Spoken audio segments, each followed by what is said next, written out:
Can you keep a secret? No. But this time, sure, yeah. Hello, and welcome back to the Women's Fellowship 40-Day Bible Study. In our last meeting, we went over some verses regarding those who judge positive changes in our lives, and that it is no shame to be called a Christian. Lots of people seem to hate what they don't fully understand, and it's our job to do our best to lead them to God's pathway. You might have heard one time or another a non-believer pulling out the question, who made God? Personally, this has got to be one of the most intimidating questions to hear. Again, I am just a student of the Word, and I have a lot to learn myself, but it's okay not to know everything.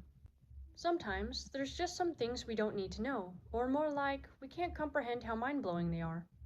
There's many things we don't know, but God knows. It's not that He's keeping any secrets, but rather He has a plan, and a time when it's right to have us find out. Back to the question though, who made God, brought me back to one of my favorite ministry speakers, Kent Hovind, if I'm pronouncing his name correctly, who is an American evangelist and earth creationist. In one of his debates, he goes on by answering who made God with rather, where did God come from? He explains how God is not affected by time, space, or matter. If he was, he wouldn't be God. And I quote from Kent, time, space, and matter have to come into existence all at the same instant. If there were matter but no space, where would you put it? If there were matter and space but no time, when would you put it? You cannot have time, space, and matter independently. Time, space, and matter have to come into existence all at the same instant. Then he goes on in his debate that the Bible answers the question in 10 words. In the beginning, there's time. God created the heaven, there's space, and the earth, which is matter. God has to be outside of time, space, and matter.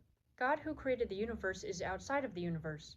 He's above it, beyond it, in it, through it, unaffected by it. And people who are asking where did God come from is assuming a limited God. I personally do not worship a limited God. Like Kent, if I could comprehend a limited God, he wouldn't be worth worshiping. That's a lot to wrap our heads around. I fully appreciate people like Kent who have the ability, knowledge, and faith so great they dedicate their entire life to dissect God's written word so that we are able to understand it better.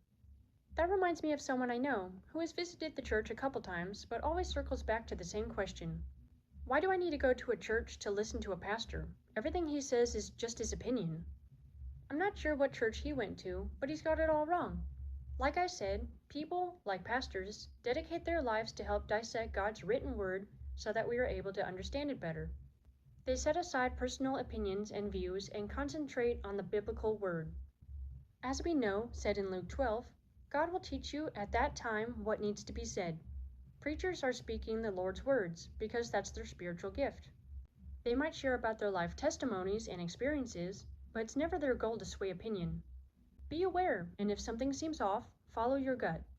Does what the pastors say follow God's principles? Look up the verses yourself when you get home. Take notes, ask questions, never stop learning, growing.